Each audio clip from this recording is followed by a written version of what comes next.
अस्सलाम वालेकुम वरहमतुल्लाहि वबरकातुहू। कुरान फॉर ऑल प्रोग्राम की एक नशिश में आपका इस्तकबाल है। शायर कहता है, ए जिया माँ बाप के साये की नाकदरी न कर, ए जिया माँ बाप के साये की नाकदरी न कर, धूप काटेगी बहुत जब ये शजर कट जाएगा।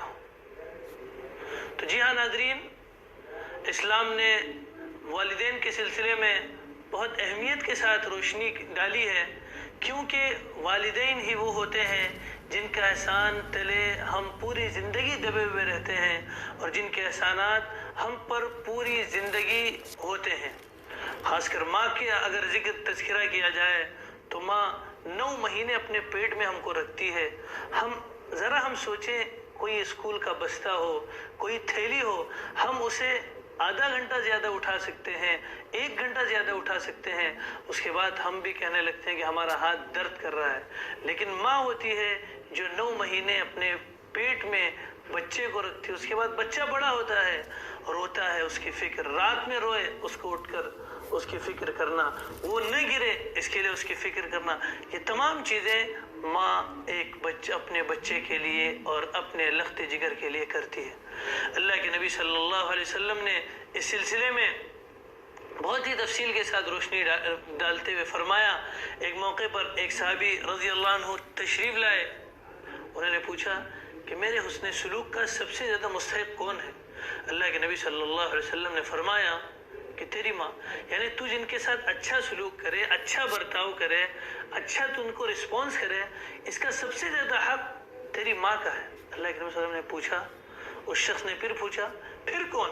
अल्लाह के नबी सल्लल्लाहु अलैहि वसल्लम ने फरमाया, तेरी माँ। फिर उसने पूछा, फिर कौन? अल्लाह के नबी सल्लल्लाहु अलैहि वसल्लम ने तीसरी मरतबा फरमाया, तेरी माँ।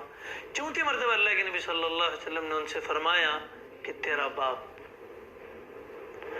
कुरान मजीद में तकरीबन 4 से 5 से ज़ायद जगहों पर हमें कुरान की आयतें मिलती हैं कि जहाँ पर ये ताकीद की गई है कि हम वालिदैन के साथ अच्छा सलूक करें और उनकी किसी बात पर गुस्सा होना, किसी बात पर नाराज़गी करना और उनकी किसी बात को लेकर उन पर चिल्लाना, ये तमाम चीज़ों से कुरान इसके करीब करीब जाने से भी रोकता है।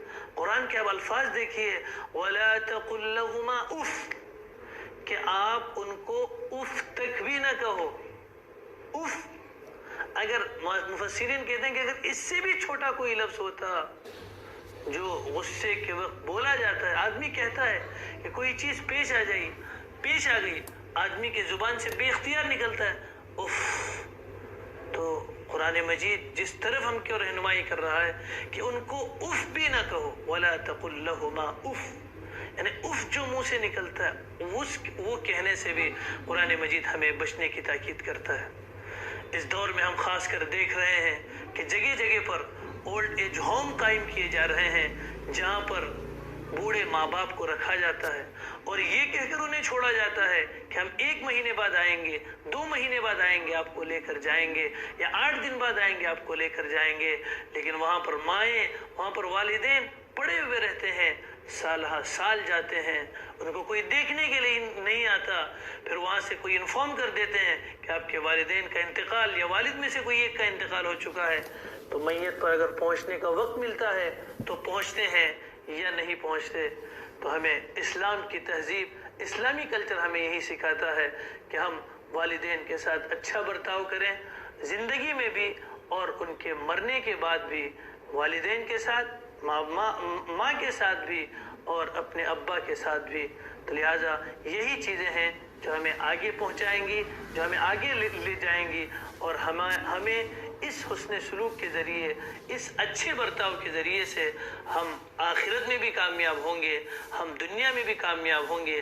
माँ की दुआएं किसी सक्सेस के पीछे अगर न हो, कोई कामयाबी आप हासिल करें उसके पीछे आप वालिदैन की आपको दुआएं न हो, तो आपको कामयाबी मिलने में ज़रा देर लग सकती है। लेकिन जहाँ आपको वालिदैन की दुआएं मिल जाए तो आप कामयाबी से बहुत आगे तक पहुँच सकते हैं। तो यही पैगाम है कुरान फॉर ऑल की तरफ से कि वालिदैन के साथ जो उसने सलूक, जो इस्लामी कल्चर हमें बताता है, हमें उसके रूह से हमारे वालिदैन के साथ अच्छा बर्ताव करना है। भी शादी हो गई, बीवी का साइड लेकर हम अगर वालिदैन के साथ बेइज्जती करेंगे तो हम کل ہم بھی بوڑھے ہو جائیں گے، ہمارے بھی بچے ہوں گے، تو ہمارے ساتھ ہم جو سلوک اپنے والدین کے ساتھ کریں گے وہی سلوک یہ ہمارے بچے خود ہمارے ساتھ کریں گے۔ لہٰذا ہمیں اللہ کے پاس اگر ریوارڈ پانا ہے، انعام پانا ہے، تو ہم اپنے والدین کے ساتھ جو سلوک ہے اس کو ہم بہتر بنائیں، اس لیے کہ اللہ تبارک و تعالیٰ نے قرآن میں اپنی عبادت کے ساتھ والدین کے ساتھ احسان کا ذکر کیا ہے۔ وَقَضَىٰ رَبُّكَ أَلَّا تَعْبُدُوا إِلَّا إِيَّاهُ وَبِالْوَالِدَيْنِ إِحْسَانًا۔ والسلام علیکم ورحمۃ اللہ وبرکاتہ۔